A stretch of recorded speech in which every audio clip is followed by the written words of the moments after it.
Hello everyone, and welcome to my book review on the book Talking to Strangers by Malcolm Gladwell. Talking to Strangers, what we should know about the people we don't know. A new book by Malcolm Gladwell is a deeply engrossing exploration of human interaction based on the concept that the way we perceive and interpret strangers leads to miscommunicate, distrust, or sometimes tragedy. Published in 2019, this book takes Gladwell's knack for storytelling to explain how and why we often fail to know about people we know vulnerably. Will be extensively drawing on real life examples and multidisciplinary research. Gladwell draws from physiological investigations, criminological knowledge, and historical events on construct a narrative that raises powerful questions and at the same time offers should a contemporary introduction to some very historic research. He challenges the fundamental way of thinking about trust, communication and cultural context in a profound commitment to human behavior within an increasingly connected world. The summary of the book is that at its core, Talking to Strangers is an examination of all the ways in which humans misunderstand each other. According to Gladwell, such mistakes are fruits of customs, social norms, and personal biases. He uses a mixture of stories and scientific analysis to paint vivid pictures of how much a misunderstanding can turn into opportunity for disaster in policing and international relations every day in life. The pattern is that of relating an incident of Gladwell and then driving into the psychological and sociological theories that explain it from the headline cases of Amanda Knox and Bernie Madoff to unknown but equally momentous events. It in this approach, which makes the books at once a journey of education and somber reflection of humans' perception limits. The key themes and concepts include default to truth. He introduces the readers to the concept of default to truth, a term that psychologists Tim Levy, meaning our innate tendency to trust others. This tendency, while necessary in the best understanding of social cohesion, leaves us open to deception and the illusion of transparency. People in general tend to believe that they can also read people by facial expression, body language, behavior. Gladwell dismisses this notion in a way that demonstrates how culture and individual difference could otherwise useful estimations.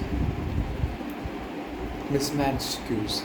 The concept of mismatched cues bring forth the idea of how the people do not necessarily align their verbal and non-verbal signs in a way we might expect. Gladwell argues that every time the cues fail to match social expectations, they come to misinterpretation and mainly occur during the high-stakes situations. A much more powerful example of this could be the tragic case of the encounter between Sandra Bland and police officer Brian Enica.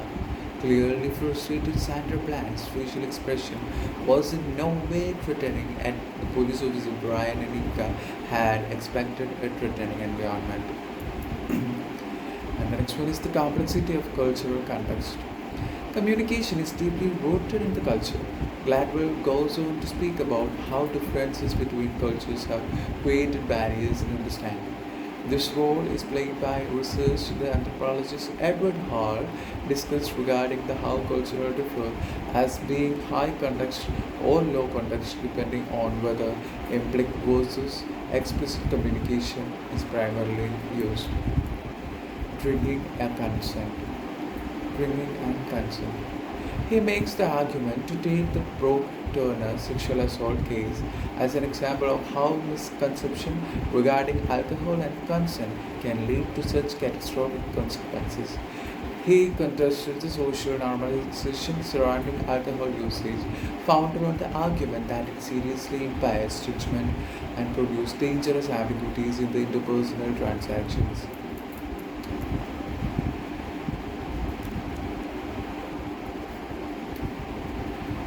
The detailed insights on the book.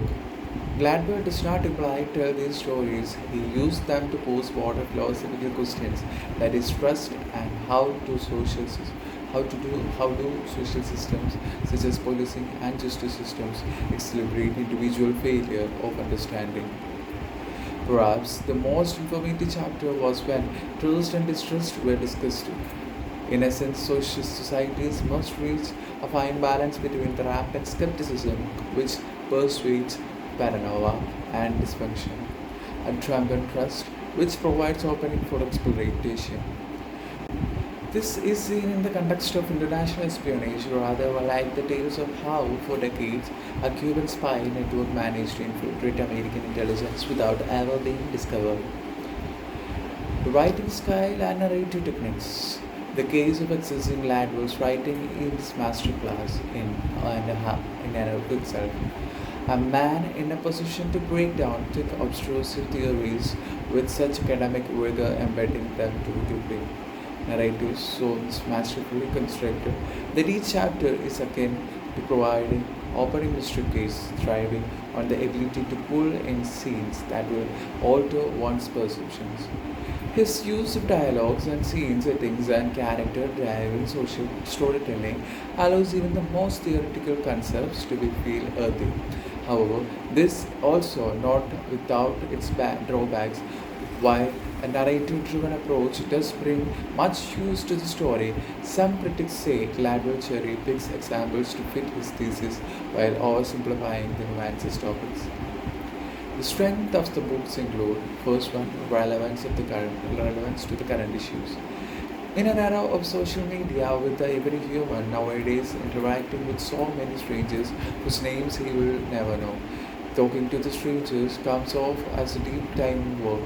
It illuminates a problem of how to live in a sort of world where everything you could know is radically affect how life unfolds to someone else. The second one is the interdisciplinary approach. The knowledge from psychology, sociology, criminology, and history had made the book intellectually stimulating for Gladwell. Other than making the book take a depth level, this multidisciplinary approach makes it appealing to different readers. The interesting case studies is the third one. The prolific use of vivid narration allowed the accompanying illustration to linger in the reader's mind even after they close the book. It could either be the actual tragic cases of Sandra Bland or the espionage intrigues of Cuban spy network. It even resonated on intellectual as well as emotional levels. The criticisms of the book are first one, cherry picked narratives. Even though the case studies are very interesting, sometimes have felt that they are not selected or balanced manner to serve to confirm that Gladwell had so as a result often questions whether findings of the book are generalizable. The second one is the weak solutions. The book is really great defining the problems but not very good at detailing actions one can take about it. One may be left at the end of the book saying, so what now? The third one is the working through sensitive topics. Some subjects including the rape, police brutality, feel handled more curiously than such sensational matters warrants. While Gladwell exercises so much differential to the subjects, a more potent discussion for the systemic push issues would strengthen this argument. The impact and legacy. Talking to strangers debates heartily on trust, judgment, and communication since its emergence. The idea is a very pertinent and contemporary.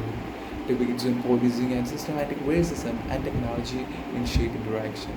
This book by Gladwell has critics to it, but it really cemented Gladwell's place its role with a leader who nakedly lays off the masses.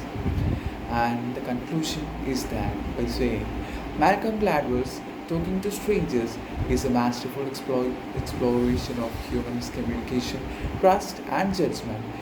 Gripping narratives and sharp analysis force readers to confront their biases and question their assumptions, while sometimes reducing complex ideas to oversimplification. The heart of the book thesis that one has to approach strangers with humility, empathy is timelessly and necessarily important.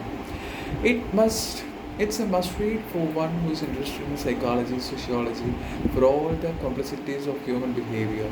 In fact, more than a book, it has been lens through which to look at the challenges and opportunities of living in diverse, interconnected world. Thank you.